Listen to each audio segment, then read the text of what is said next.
USA और Iran के बीच में जिनेवा में बातचीत चल रही है ईरान के न्यूक्लियर प्रोग्राम को लेके, और कैसे ईरान का जो यूरेनियम एनरिचमेंट प्रोग्राम है उसको कैसे डिग्रेड किया जा सकता है। और ये बातचीत को ओमान ने मीडिएट करवाया है। लेकिन इस सब बातचीत के बीच में जहां पे पूरी दुनिया बहुत इंटरेस्टेड है कि ईरान का क्या स्टांस रहेगा, कंसिडरिंग कि ईरान में पिछले 4 महीनों से कितनी वोलेटिलिटी है, प्रोटेस्ट हो रहे हैं, रेजिम चेंज की आवाज उठ रही है, और कंसिडरिंग कि पिछले 1 साल में यूएसए, ईरान और इसराइल की क्या इक्वेशन की है, the whole world is watching.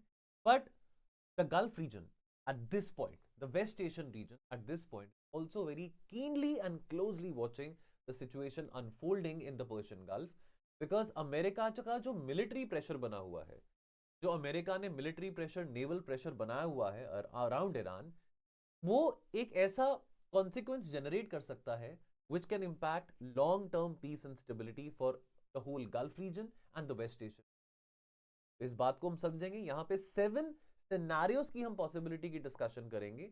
और ये बेसिकली जो 7 सिनेरियोस की पॉसिबिलिटी, एक बहुत अच्छा आर्टिकल इंडियन एक्सप्रेस में आया था, उसी आर्टिकल के आधारित मैंने यहाँ पे कंटेंट बनाया है, आपके साथ शेयर कर रहा हूँ।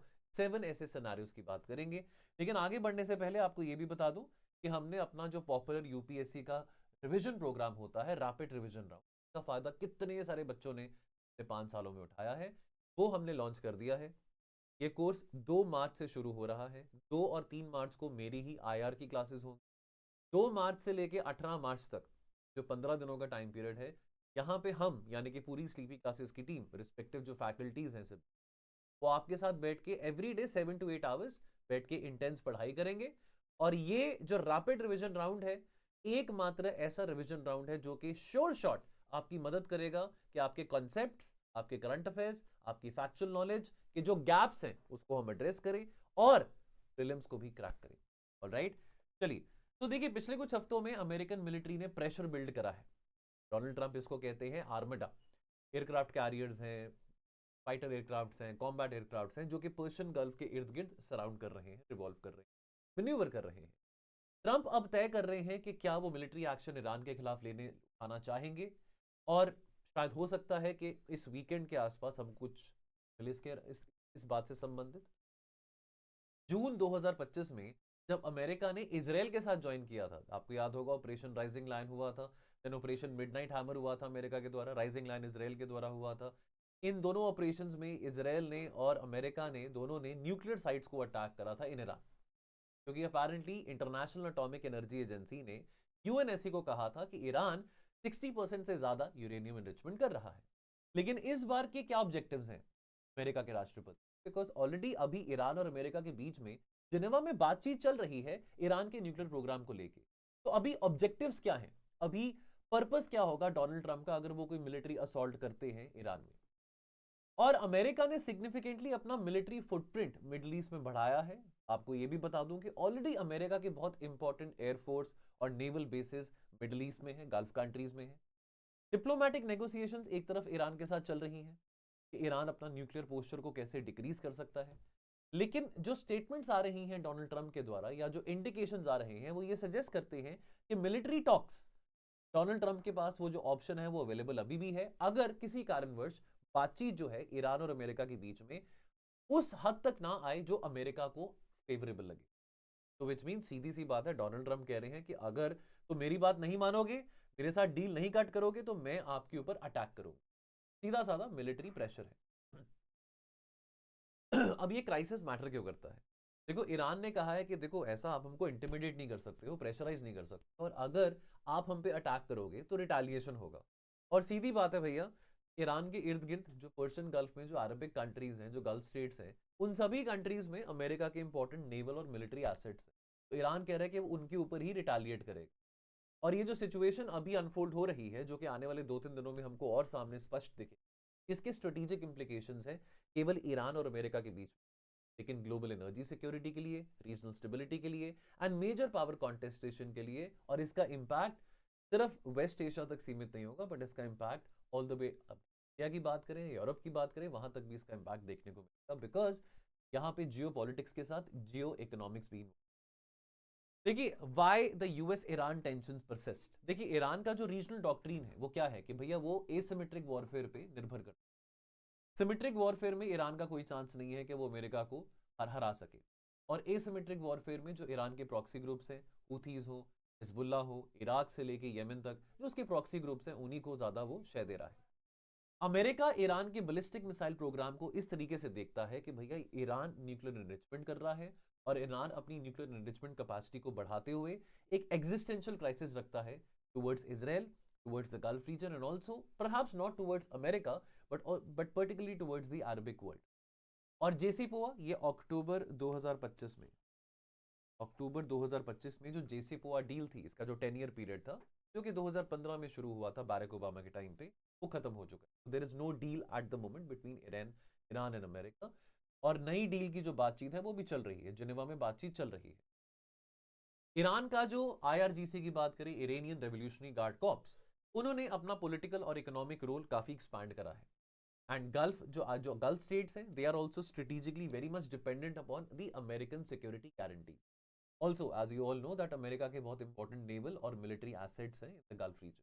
तो सिनेरियो 1 हो सकता है कि अमेरिका लिमिटेड स्ट्राइक्स करे और कंट्रोल्ड एस्केलेशन हो, राइट। तो यानी कि लिमिटेड स्ट्राइक्स क्या टारगेट कर सकते हैं, परहैप्स जो रेवोल्यूशनरी गार्ड्स के इंस्टॉलेशंस हैं उनको टारगेट कर सकते हैं, missile storage and launch facilities को टारगेट कर सकते हैं, न्यूक्लियर एनरिचमेंट और रिसर्च इंफ्रास्ट्रक्चर को टारगेट कर सकते हैं, नेवल असेट्स जो हैं गल्फ रीजन में उनको टारगेट कर सकते हैं।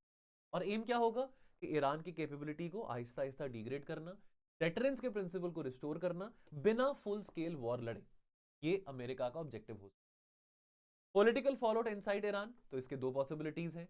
ऑलरेडी पॉपुलरली तो जो प्रोटेस्ट चल रहा है ईरान में, वो नहीं चाहते हैं कि आयतोल्ला खामेनी जो है आगे कंटिन्यू करें। और अगर लीडरशिप और कमजोर होती है, जो कि दिखाई दे रही है, तो उसके कारण पॉलिटिकल अनरेस्ट और बढ़ सकता है, जो कि हो रहा है पिछले 2 महीनों से। एलीट स्ट्रक्चर्स जो हैं वो और कोलैप्स कर सकते हैं, ऑलराइट। लेकिन इराक में और लिबिया में जैसे हमने देखा 2003 में और 2011 में, उसमें हमने देखा कि अमेरिका की जो इन्वॉल्वमेंट थी और अमेरिका की जो इंटरफेरेंस थी, तो जो रजीम चेंज था, जो कॉस्मेटिक तरीके से कॉस्मेटिक चेंजेस करके रजीम रिमूवल हुआ था, उसके बाद भी ना तो इराक में और ना तो लिबिया में पॉलिटिकल स्टेबिलिटी आ पाई। इनफैक्ट आज भी नहीं है लिबिया की बात करें तो। ईरान का जो इंस्टीट्यूशनल डेप्थ है और जो आइडियोलॉजिकल सिक्योरिटी स्ट्रक्चर है, वो मुझे मुश्किल लगता है कि इतनी जल्दी कोई डेमोक्रेटिक शिफ्ट जल्दी आ पाएगा ईरान के अंदर।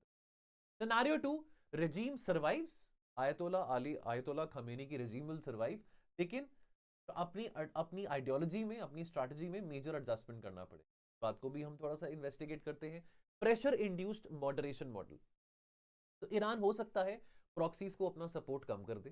जो प्रॉक्सी ग्रुप्स हैं, येमेन हो, इराक हो, सीरिया हो, लेबनान हो, प्रॉक्सी ग्रुप्स को अपना सपोर्ट कम कर दे। ऑलरेडी वैसे भी हिजबुल्ला और हमास की मेजर लीडरशिप को तो इसराइल डिस्ट्रॉय कर ही चुका है।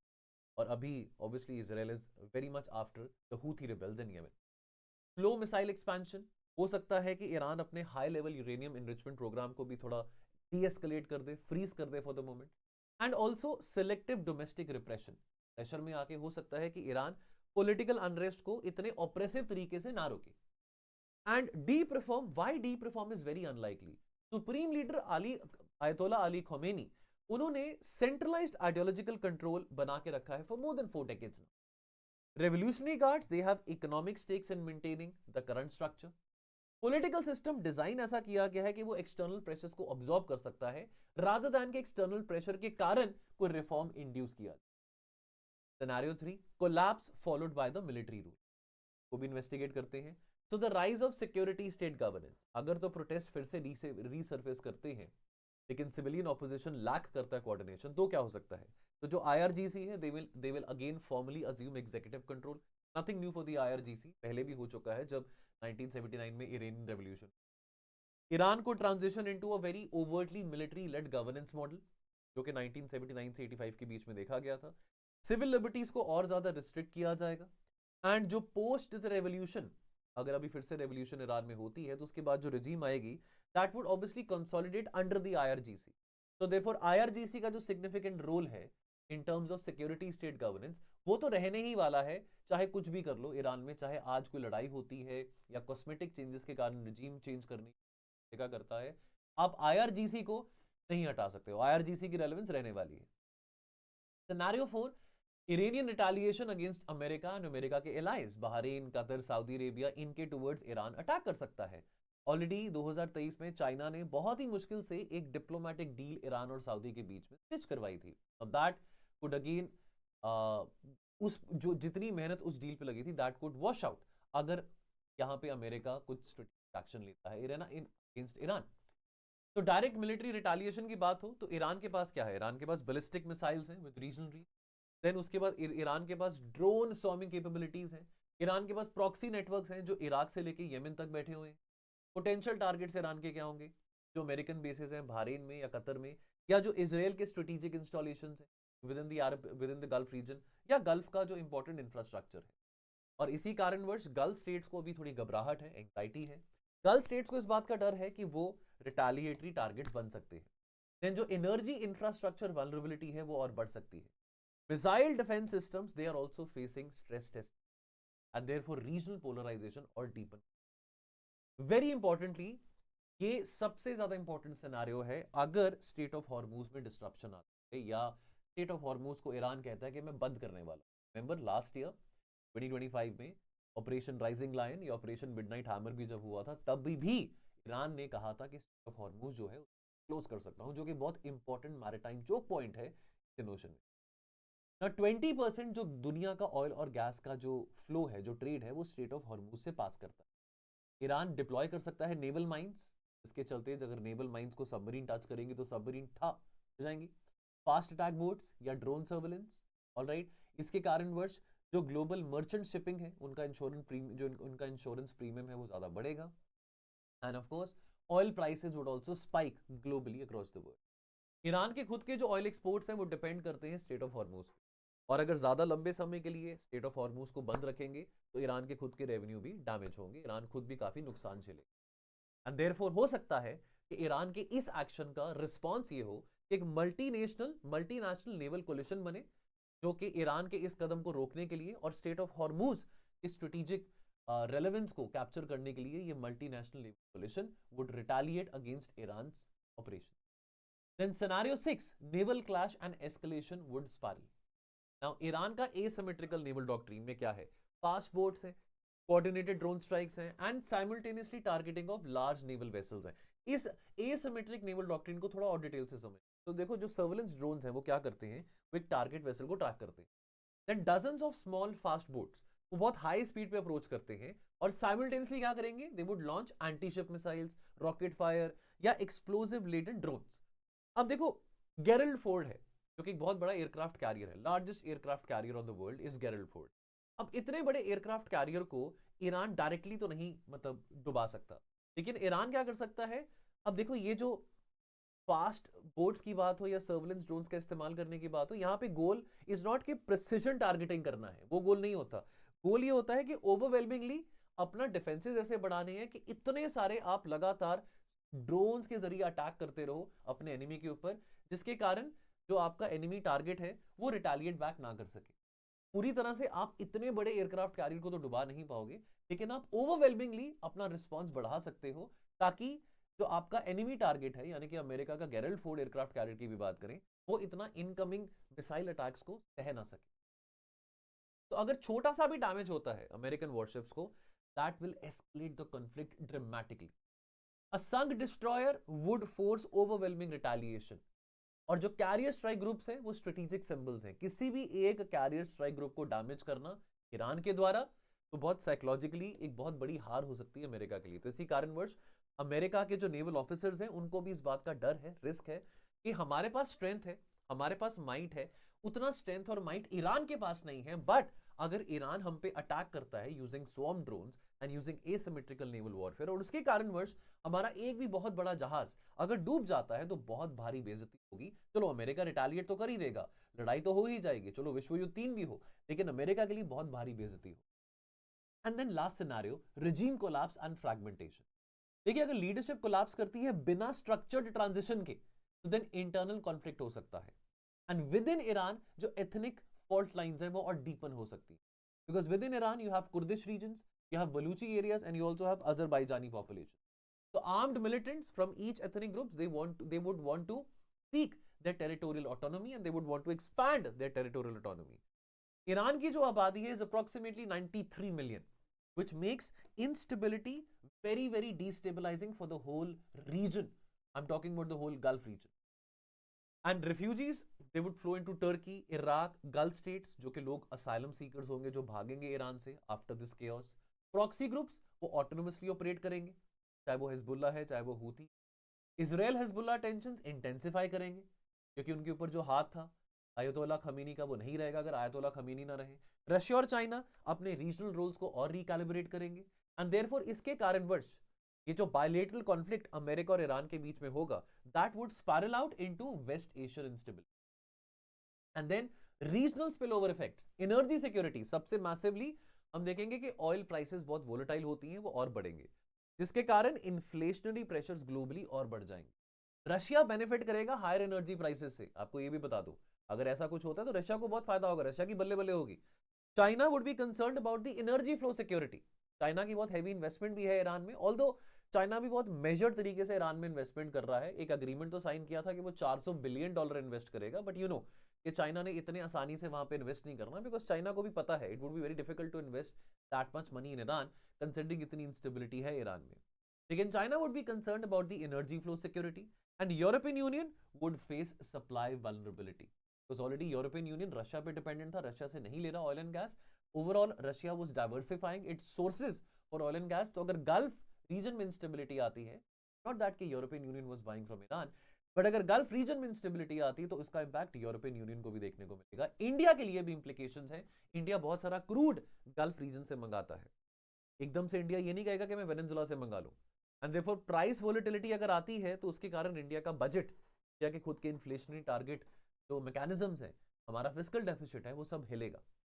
हमारा डायस्पोरा, सबसे इंपॉर्टेंट बात, लगभग 8 to 9 million Indians gulf states में रहते हैं. बहुत भारी अमाउंट में हमारा डायस्पोरा वहां पे रहता है, जो कि बहुत वल्नरेबल है अगर कोई स्थिति होती है. लेट मी टेल यू, ये लड़ाई सिर्फ अमेरिका ईरान के बीच में नहीं, बट ये स्थिति पूरे गल्फ रीजन को स्टेबलाइज कर सकती है. अभी तक तो हम अपने रिलेशंस अमेरिका और ईरान के साथ बैलेंस कर रहे हैं, और ठीक है, अमेरिका ने हम पे कहा है कि भैया सैंक्शन लगा देंगे. एक इंडियन एंटिटी है जिसके ऊपर सैंक्शन लगा दिए गए हैं, जो कि चाबहार पोर्ट. चाबहार पोर्ट हमारे लिए बहुत इंपॉर्टेंट है, opens up to the Indian Ocean. Chabahar port एक transit point है towards the INSTC. Chabahar port is also the transition point towards Afghanistan, because Chabahar port हमको within Iran एक connectivity देता है, और आगे जाके हम from Iran to Afghanistan भी from the Zahedan railway project हमको connectivity deep into Afghanistan मिलती है. तो Chabahar port is very very strategic for us. तो Chabahar port की connectivity के जो interest है वो भी impact होंगे अगर यहाँ पे कुछ destabilization हो the wake of Iran USA war. And maritime security, हमारी नेवी जिसकी बहुत स्ट्रॉन्ग डोमिनेंस है स्टेट ऑफ हॉर्मूज से लेके स्टेट ऑफ मलक्का तक, हमको अपनी प्रेजेंस अरेबियन सी में बढ़ानी पड़ी. तो स्ट्रेटेजिक अनसर्टेनिटी, ये मत सोचो कि crisis this crisis is not only about the immediate war जो कि 1 या 2 दिन में हो जाएगी. This is also about the deterrence credibility. This is also about the choke point vulnerability as far as the Strait of Hormuz is concerned. This is also about the asymmetrical naval warfare which we might see between Iran and America. And this is again also about the regional power recalibration, which would be played out by many actors, including USA, Russia, and China. So the targets of any American strike may be known, but the escalation pathways in West Asia, they have historically proven non-linear and very unpredictable. यहाँ पे देख सकते हैं आप इस map में जो US के नेवल एसेट्स है मिडिल ईस्ट में, across all the Gulf region, across the whole Gulf region, across the Gulf states. And यहाँ पे आप देख सकते हैं स्ट्रेटेजिक जो आपका इंपॉर्टेंट आता है स्ट्रेट ऑफ हॉर्मुज, जो कि बहुत इंपॉर्टेंट चोक पॉइंट है, इसके जरिए बहुत सारा मैरिटाइम ट्रेड पास करता है. बातें और भी बहुत सारी हैं. खैर, अगर आप अपने करंट अफेयर्स को रिवाइज करना चाहते हैं, प्रीलिम से पहले आप अपने पिछले 15 महीनों के करंट अफेयर्स को रिवाइज करना चाहते हैं subject wise, theme wise breakage में, तो दिस इज द कोर्स. हमारे टोल फ्री नंबर पे कॉल करके जरूर जुड़िएगा इस course. Thank you so much. I will see you very soon.